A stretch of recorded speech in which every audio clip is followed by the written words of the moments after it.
ইরানের সর্বোচ্চ নেতা আয়াতুল্লাহ আলী খামেনিকে হত্যার মধ্য দিয়েই অবসান ঘটবে চলমান ইরান ইসরায়েল সংঘাতের, এমন বিস্ফোরক মন্তব্য করেছেন ইসরায়েলের প্রধানমন্ত্রী বেনিয়ামিন নেতানিয়াহু। তার এই বক্তব্যের মাধ্যমে খামেনিকে হত্যা করার ইঙ্গিত দিয়েছেন তিনি। এদিকে এমন পরিস্থিতিতে খামেনির বর্তমান অবস্থান কোথায়, কিংবা এখন তিনি কি করবেন, এসব প্রশ্ন ঘুরপাক খাচ্ছে অনেকের মনে। এসআই রাজ জানাচ্ছেন বিস্তারিত। ইরানের সর্বোচ্চ নেতা আয়াতুল্লাহ আলী খামেনিকে হত্যার আশঙ্কা উড়িয়ে দেননি ইসরায়েলি প্রধানমন্ত্রী বেনিয়ামিন নেতানিয়াহু।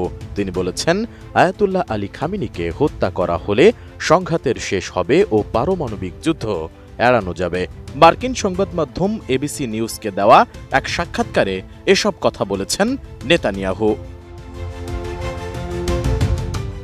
কয়েকদিন আগে ইরানে গুপ্ত হামলা চালিয়ে দেশটির সর্বোচ্চ নেতা আয়াতুল্লাহ আলী খামেনিকে হত্যার পরিকল্পনা করেছিল ইসরায়েল, কিন্তু যুক্তরাষ্ট্রের প্রেসিডেন্ট ডোনাল্ড ট্রাম্প এই পরিকল্পনা আটকে দেন। রোববার দুজন মার্কিন কর্মকর্তার বরাতে বার্তা সংস্থা রয়টার্স এ খবরও প্রকাশ করেছিল। তবে নতুন করে দেওয়া নেতানিয়াহুর এই বক্তব্যের মাধ্যমে বিষয়টি আবারও জোরালো হচ্ছে।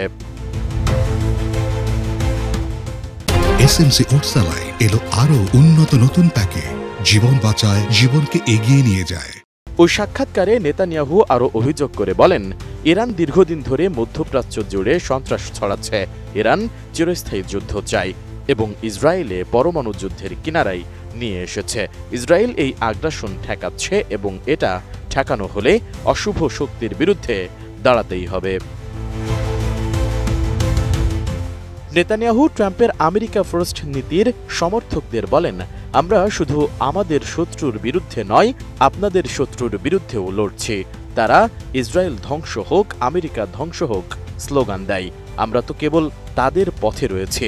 এ হুমকি খুব শিগগিরই আমেরিকায়ও পৌঁছাতে পারে। খামেনিকে হত্যার পরিকল্পনার বিষয়ে রয়টার্সের প্রতিবেদনের বিষয়ে জানতে চাইলে নেতানিয়াহু বলেন, কখনো আলাপই হয়নি, এমন অনেক বিষয় নিয়েও খবর প্রকাশ করা হয়েছে। আমি সে বিষয়ে কিছু বলতে চাই না। তবে সত্যি যদি ইসরায়েলের পরবর্তী টার্গেট খামেনি হয়, তাহলে কি করবে আয়াতুল্লাহ বাহিনী?